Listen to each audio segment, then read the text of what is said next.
abakazi babeerawo ne bayiwawo omubiri ne bakola buli kimu mwabasasuza bukyayi mwegwe omuntu ng'obeera mumujjukirako kibi kyokka ng'ate ne booli nabo tebasobola oggula ekikwansa kitundula envunza bubayina omukazi alina eddagala ensansa mu mutwe anoonya akasole yadiba edda anoonya n'amuzibukula nga suweegi tamulina mbu muka mudogo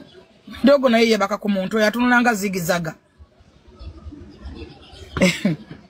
alina fese mulinga ampu y'oluguudo naye mumuwa akasolo banange osolo bwafuuka bwa layisi bwadiba naye abadiba muli ku kizibu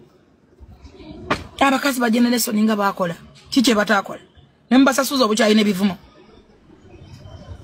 Emirisimisi yanvuma ndowooza nga amanyi nti ali ku mutindo nnyo najja n'akyala ne yeegula ndowooza oba yali ayagala ki baleese obusimu baleese obubuzi baleese obukina kati mubireete nga tetunnabalaba nga temunasonda mbuzi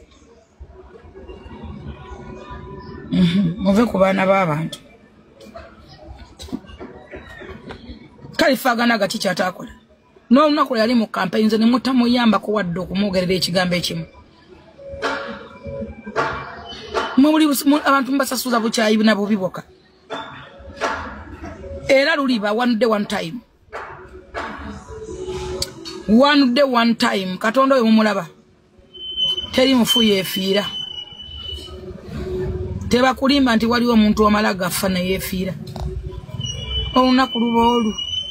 ne luzza byonna lwali olwo omwana wasa namukwata fayiro zaali ezi nga zonna nkambwe gaali maanyi gange na ssente zange ne kanso na habwe okugula bifayiro okubikuba naye era lujja kukya bwe lumu bwe lupapa lumu olu bujja kukya nga bo Katonda yabukwesezza nti leero guggwa Fulufiga kirabika si wakuzikiza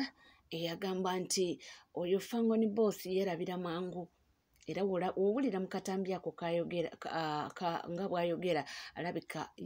kale yanyiga nnyo okulaba nga abaana abo bamukuba enkokora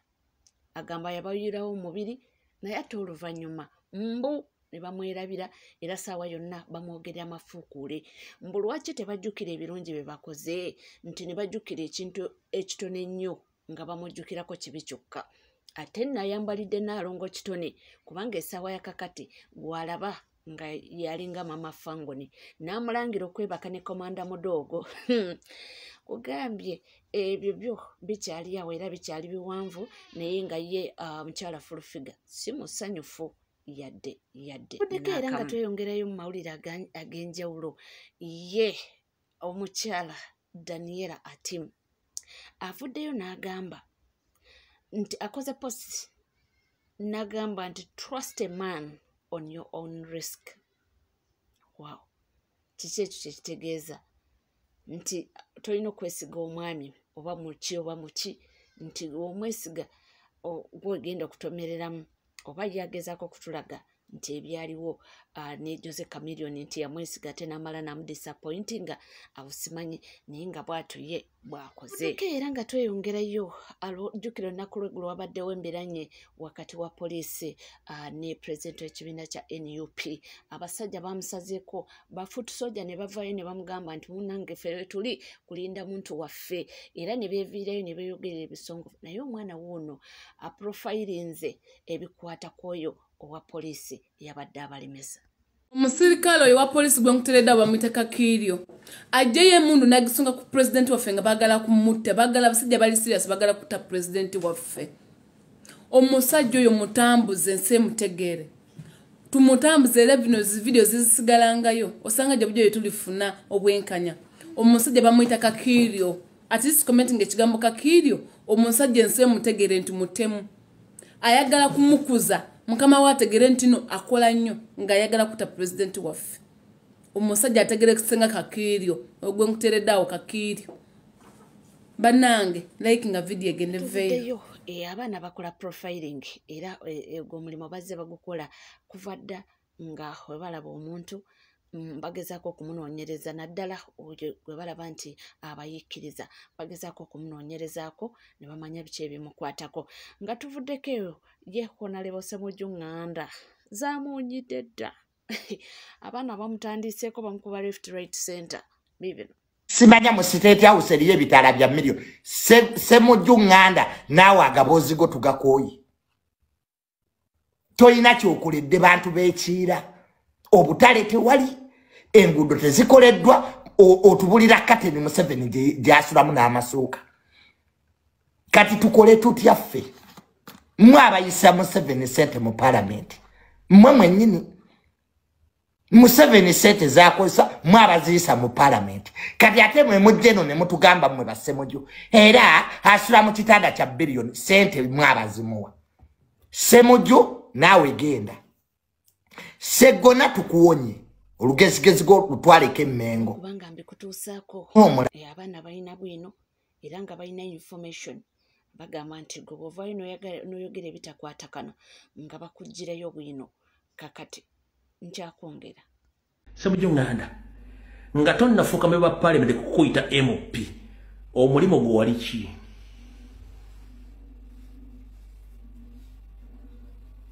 wali news vendor ng'otunda mawulire oba ng'owandiikako article mu Observer naye nga ali otunda mawulire news vendor ebeera title ne title yo tekugisaako buyigirize bwo kati naawe okufuuka MP tekukikujikisaako buyigirize bwo nti oba oli wa masters oba oli wa PhD oba oli wa degree no kati oli okubanga kansala temukimugisaako buyigirize bwe nti wa degree oba wa diploma no kati ye mu contest yagambidde mutasobola kukiza kansala kati ye yakulaze nti kansala is a useless person ngeri title when you start to demean a title of an officer or is a title of a politician or any office that means gweke nyini watategeera eri title nti kansala omuntu aba yasoma omuntu ira kasitambala senior 6 aba yasoma kati gwe bogamba tosobola kubeera interviewed by the counselor counselor yakuba mu kibiina ki Jodi mbere we sebufugoza nyirako nganda banga omusajja ate kubanga ayina degree oba ayina diploma gwe walionyonyodeka abantu obuyigize bwolina walionyonyodeka abantu obuyigirize bwolina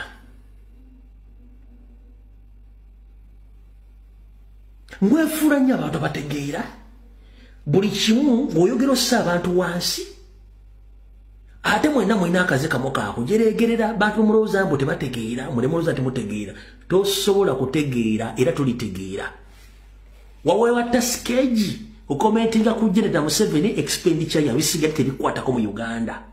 n'ekirala kukomba butafaali bwa Anita Amongi nkiddamu kukomba butafaali bwa Anita Amongi mu Parliament ne woboolaze sina kiri okuba nga mbikula oyinza okuba nga wayingirako ke wa mujomba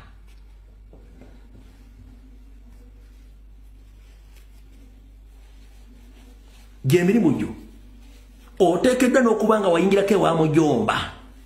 mu nkola ya Anita Amongi gye tumanyi obulungi muba MP bonna gw'osinza okutambula bukyanga Anita Amongi afuuka sipiika gw'asinza okutambula mu nsi yonna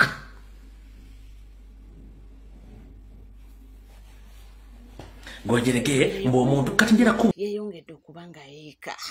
kuba polisi kugambye nti bakola profiling waneno na profiling omuntu nayina ebimukwatako nagamba nti emotoka eno abadde nga agipostinga mbu ebadde egoberera oba yabadde egoberera omukulembeze w'ekibiina kya NUP mwenna abadde bangoberera emisana badde active nnyo nga mpostinze emmotoka eyo ey'ekika kya Mark 2 grade ebadde egoberera pulezidenti ng'essaako amataala emmotoka ebadde abasajja ba SFC kati abasinga obungi temwetegereza kuno kuliko abaana abakwata vidiyo njagala weetegereze vidiyo eno ya seconds 21 okakase nti posti gye nakoze n'emmotoka gye nayogeddeko yabadde accurate ng'era abasajja bagivudde mu ba SFC njala weetegereze vidiyo eno emu akayimba ne ngenda kajjamu nkamute naye kyenjagala opinga attention ku details ng'abantu bano bava mu mmotoka weetegereze nnyo kakase kyenadde mbagamba nti bano bali commission yakutta president kakuzanyira akatambi kano njala weetegereze nnyo ku nzigi z'emmotoka eyo olaba bafuluwamu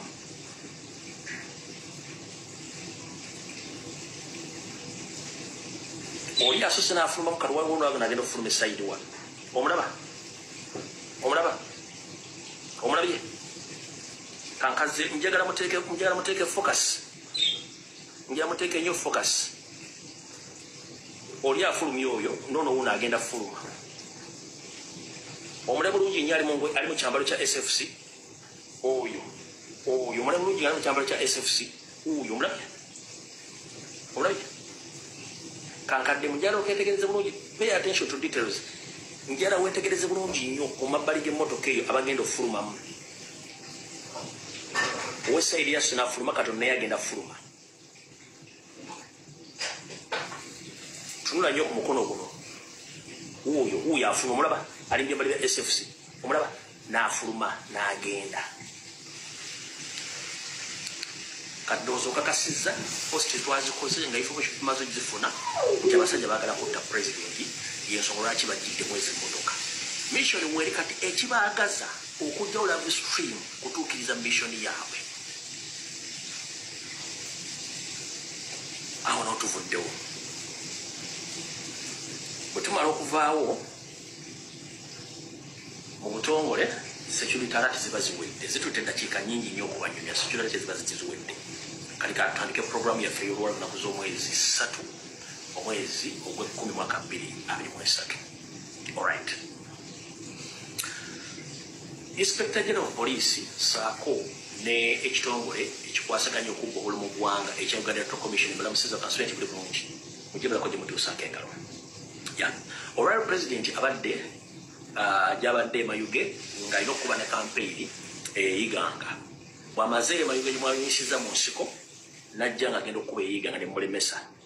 bwe mulemesezza n'asigala nga mukkakkamu n'ag'abantu botalwana era tebalwanyi bulungi nnyo bwe kibalidde ne mukola ekipapula ekisoma bwe kiti muwandiise bwe muti press release statement on the allegation of no campaign rally in Iganga. The national platform claims that President candidate Robert Kyagulanyi Ssentamu has been denied the opportunity to campaign in Iganga municipality today, 3rd of October 2025. We wish to clarify that today, the 3rd of October 2025, they were scheduled to hold a rally in both Mayuge and Iganga district. The rally in Mayuge was successfully held. On their way to Iganga, candidate Ssentamu and his group were advised to follow the agreed upon routes.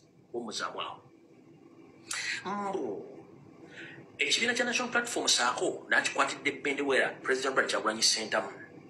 agaaniddwa okugenda okuba kampeyini mu bitundu by'e Iganga ng'ennaku z'omwezi 3 omwezi ogw'ekkumi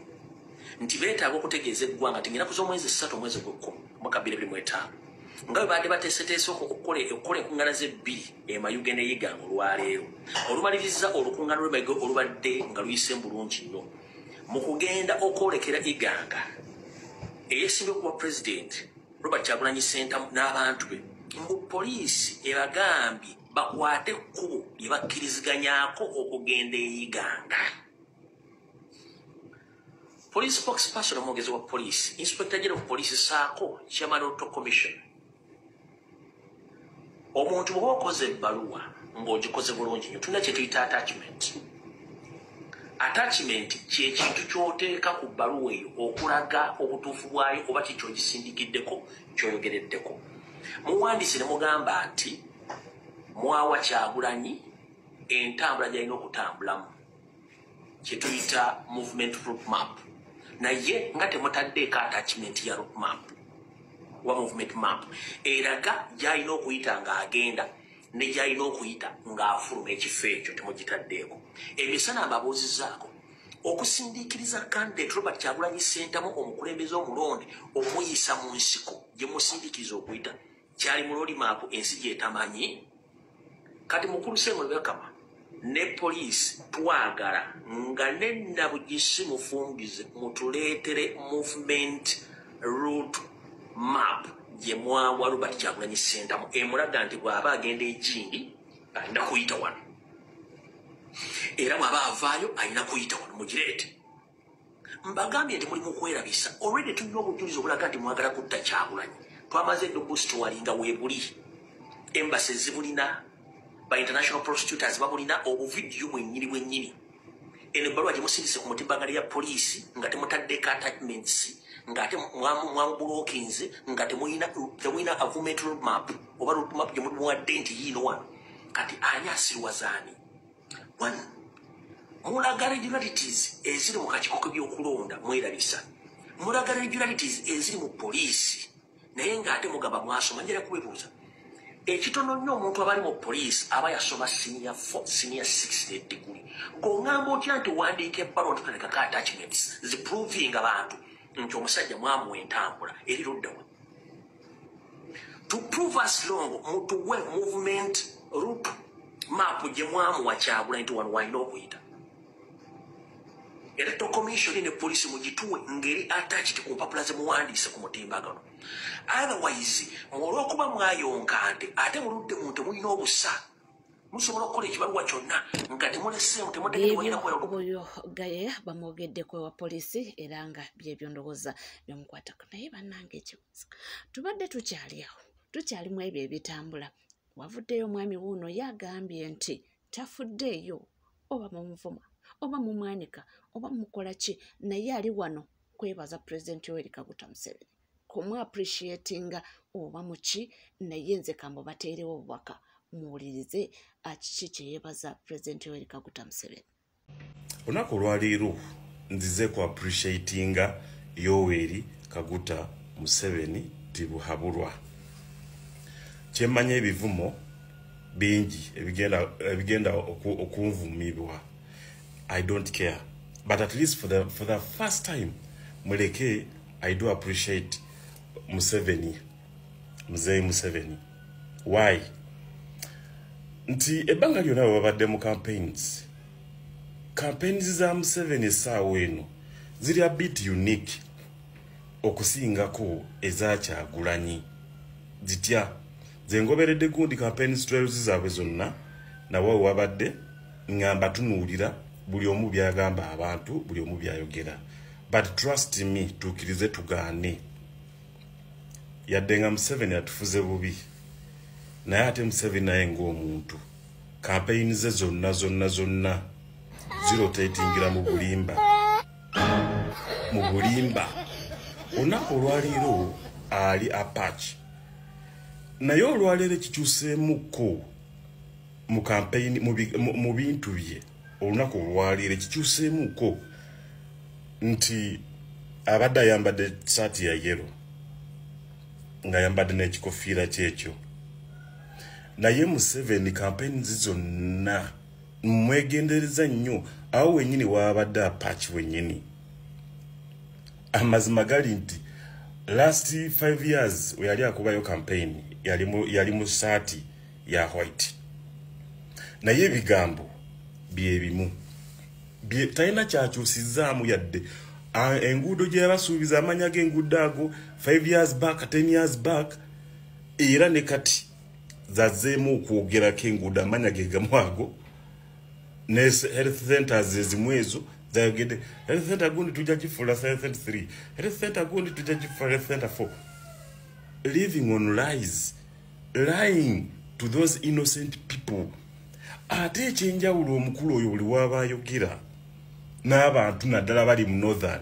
alabira ddala ng'abali wansi abatategeera kwegamba nti ye kyayogera balina kukitwala butwazi yensonga lwaki ye aba alimba eva buli wagenda mu bantu abo. Taswala na kuswala nti ngenda kuddayo abantu bano bagenda kumbuuza bayinza okumbuuza bena basuubiza kye basookerako kwe kusindika y'amagye gasaleka abantu ne bayitayita mu bantu ne babagaana okubuuza ekibuuzo kyonna. That is how unique Museveni is mu campaign ze. Kati waliwo abantu baffe ab'ebusoga oba kati neera agenda kuddayo abalimbi eki abalimbi myaka na myaka. This time around kaweddemu tolina kyogenda kugamba musoga toina era zanyira ku bantu baabo abeeyo aba mu Northern Uganda gwe balimbe byonna neera era amazima bayinza okuwa akalulu bayinza okuwa kuba bo bamanyira obulimba bwo buli wogenda enguudo amasomero samanya biki history y'omugwobawa naye nga terikikyukamu kati ekyo kyekintwale wa Bobi Wine nti Bobi Wine ensonga lwaki gumi campaigns zona n'ebigambo byali mu kwogera akusinga nti Bobi Wine takwesi talimba. Bobi Wine is a factual man. Whatever he speaks akiteeka mu nkola Bobi talimba era abantu ne mugeza ne muwako Bobi akalulu bwe muti trust me Bobi agenda balumya emitwe atya ti Bobi agenda kujja Afghans Uganda atukulembere naye kigenda okuluma abantu ennyo ti Bobi wanabazzi n'ekisanje ekyokubiri tugenda mwegayira wegayirizi okukomawo ku birungi byagenda okuba nga tukoledde mu Uganda tugenda mwegayirira okukomawo because Bobi Wine ye kyayagala is to keep legacy bantu kumwogera ku gavumenti omukulu oyo yajjako nakyemalira naye ate atufuze bulungi atukulembedde nga Mandela kisanja kimu ku bibiri nze nkitadde omulala jje target ya Bobi kwe kujjawo musajja oyo so si kujamba alwe kufuzi simanyi biki kino that's not Bobi Wine ali more beyond that ayina ebirala byokola mukitegedde era Museveni tukwebaza nnyo ne mu campaign zino kyoli mukola okuyisanga Bobi Wine mu makubo eyo ag'ekyalo biki gwotambulira ku makubo ga mukolansi ye buli gyalaga balina kumakinga sure bamuyisa mu kyalo bro ekintu Katonda kyategesi n'oti kyetateganya otya kituukirira okumuyiseeyo nakyo kimuyambyeko Bobi Wine nti ategedde nti mu butuufu tolina kyokoledde bantu kuba amakubo ge bamuyisaamu mafu mazibu abantu kye batandikirako kumuloopera nti kati ekirungi oyiseemu ku makubo gaffe ogalabye Gigo Museveni gajja buli kaseera n'atusuubiza n'atakola so ebyo ebintu ebibiri Bobi Wine ali more beyond ebigambo byabuulira abantu nga biri factual based on truth than Museveni byakozesa Museveni ye kyayagala kwe kusigala ku bukulembeze atuuka afe nga mukulembezi ye kyabala because amanyi esaaza ne bamujjako Bobi asobola omusonyiwa yenga ye naye ate waliwo abatasobola musonyiwa international community bajja mwagala mu mbeera yonna esaawa zino Joseph Kabila eyali president wa Congo esaawa zino kati asobola omubuulira ekiriwo bamusalidde death sentence bwe babeera mu ntebe bayisa abantu bubi nga bamanyi bo tebali kituulamu naye Museveni kyali mu kufa kusigala ku ntebe wakiri abantu bafa naye nga yakoze ki asigadde mu ntebe so that atuuka akadiira ddala afe bufi natural death nga mukulembezi naye nga tasoose kuvaako eyo nvuddeyo tulonde Bobi Wine ekintu ekyokulala njagala kwogerako mu dakiika ntono nnyo bafulaga bearazi ba NOP be babawadde kaadi temwogera bingi namwe bamye kaadi temwogera bingi because wano mwali mutwala empapula mwasuubiza abantu nti in case omulala nawe wa kaadi nja kustandinga behind him esaawa zino narrative ekyuse mwena kati muli mukwasamirira mwefuula mwena mwagala singa baba wa kaadi mwena ekitasoboka mubeere abantu bakakkamu omwaka omulala gujja mujja kufuna kaadi naye muleke okututama mbwe abantu bankubidde abantu ki abakukubidde ekibiina kirina amateeka gaakyo abantu abakukubira bogo bagambe nti munange kibiina kyasazeewo ate naawe sigamba mba abantu bakubidde ku ground kwe kusalawo nzireyo ndaba abantu kye bangamba foolish. That is being rubbish. It is being so foolish of the highest not bantu kyabakubidde nbuki abatamu bagambe nti ekibiina kyasazeewo ne kiwagundi lale behind that person temututama mwagala kati okwefuula abantu abaagala nnyo ku ground gye muli temuliyo because ekibiina kyakola gundi yakyo nekivaayo ne results. So iwobanga tewafuna kadi relax bro, toyina kyoli naye ate nupe kwetaaga ate naawe ogyetaaga unless ng'osazeewo oti gwe oli against kibiina genda wesimbewo ng'omuntu kuba nti asuuse kwetooloola asuuse kwetooloola neyeetooloola naye nga point gyamaze agiderivalinze bulungi nnyo. Webali kubanga wekumidde ku NCK TV teweerabira kubanga osubscribinga ringing that notification bell sharing liking ebisigadde nkomo nabyo tova.